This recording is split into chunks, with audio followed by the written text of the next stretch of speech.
Okay, my name is Michael Williams, and my wife is a double lung transplant recipient.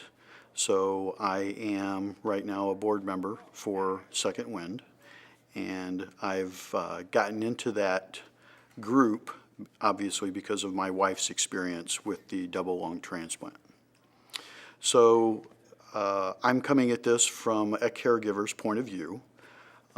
And my wife was a little bit different than most. Her illness came very suddenly, whereas what I think is more normal is a longer period of time to prepare. So she got ill in about September of 2012, I believe, and fell off the cliff, so to speak. She required oxygen by October. By November, she was in the hospital. And by the beginning of December, she was in intensive care, going through possibly intubated. She was not required to do that, but it was very close. Fortunately for her, she was able to get some lungs before that happened. So my comment to those that are watching this as caregivers are to be just as supportive as you can and realize that there's really nothing you can change. That's the frustrating part as a caregiver, is that you see your loved one become ill and try and breathe literally through this. And it's at times frustrating because there's nothing you can do other than to be supportive. Be there for them and try and be as positive as you can be, and bring to bear any support mechanisms that you can, i.e. family, friends, to help with that burden. And you will hear many times that you need to take care of yourself, and it's very true, because I don't know what most do, but I basically lived and worked out of the hospital during my wife's tenure there. So she went in the day after Thanksgiving, and with the exception of, I think, 2 or 2.5 days, she came out January 5th. So she was in the hospital for quite a period of time. So probably not what most people experience, but as I said, she became very ill very fast and was bedridden for a long period of time, which made her recovery somewhat more lengthy than others. So was it worth it? For certain. My wife is here. She's doing great. I can't say enough positive things about the whole experience with Barnes. All the people were very supportive, very nurturing. They never became frustrated with my wife through the process. So I could never say enough positive things about really the nurses are the ones that live with the folks that are ill. So they were the primary caregivers, if you will. But the doctors and everybody, it was just a very good experience, one that we certainly wouldn't have wanted to go through, but given the situation, it was handled as best as could be, I believe. After that experience, and she was transplanted on December 9th, she got out of the hospital, and then the next road to bear is all the medication, and just don't become frustrated. It's a lot, but you get plenty of help. You'll get lists of medications and everything to help you through the process. And that's when we became exposed to Second Wind. And they're a group of like-minded people. Most have either gone through a transplant themselves or are caregivers like myself or close family or friends.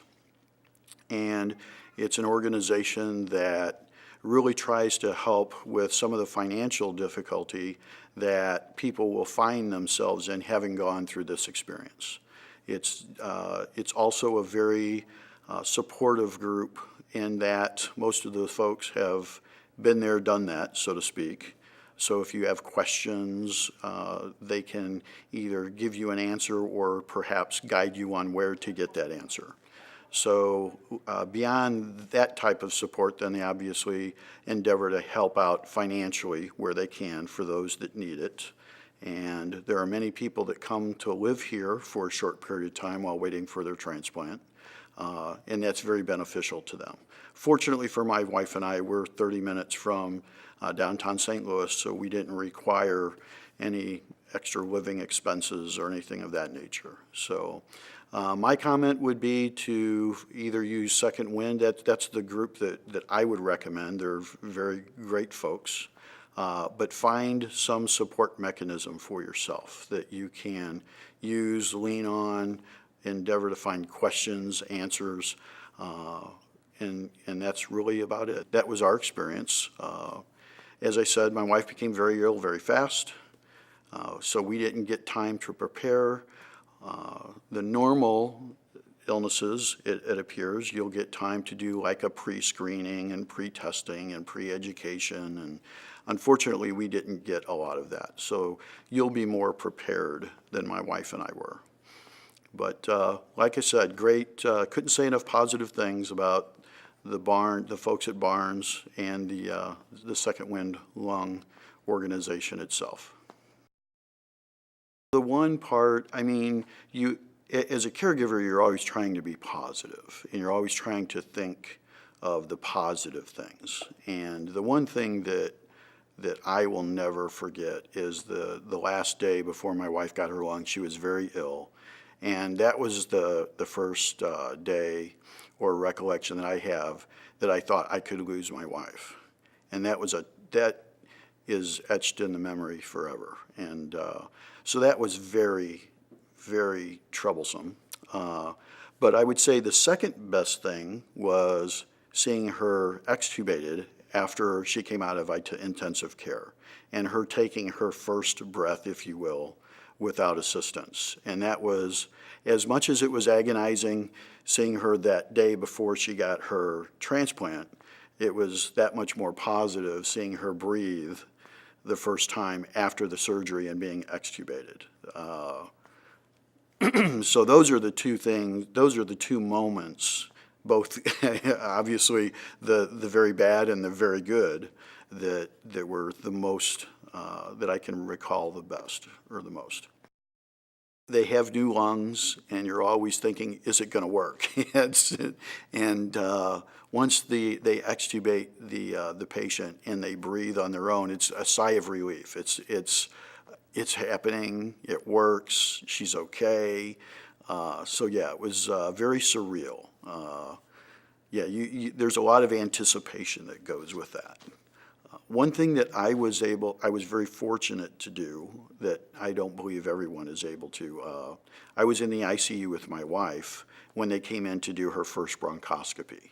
So they had extubated her, excuse me, and they did her first bronchoscopy. It's not for everyone, but they let me watch that procedure so that I knew what was going on and what to look for. So the doctors were very informing in that regard. So, but yeah, the extubation was the best. That was amazing.